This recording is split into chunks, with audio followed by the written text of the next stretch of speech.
It couldn't be worse. Independent pharmacists are telling horror stories about the switch to managed care of Medicaid.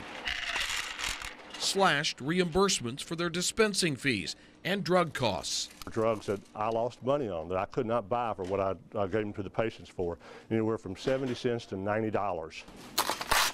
And case after case of patients unable to receive crucial meds in a timely manner.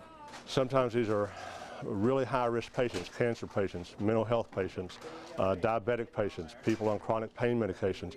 Once you disturb their therapy, it can take weeks to months to get them back to a stable position. Since November, the state has used 3 private companies to manage the health care of more than 500,000 poor Kentuckians.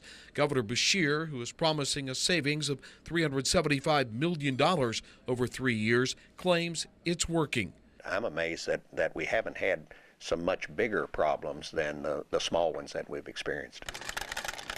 But the problems aren't small ones to the owner of 3 pharmacies in Grant County. You can't bludgeon pharmacies to death. You can't put them out of business.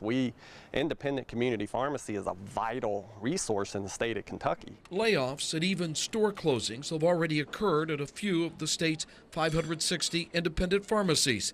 And small-town pharmacists are blaming managed care for trying to balance Medicaid savings on their backs. We're the low-hanging fruit. We're the path of least resistance.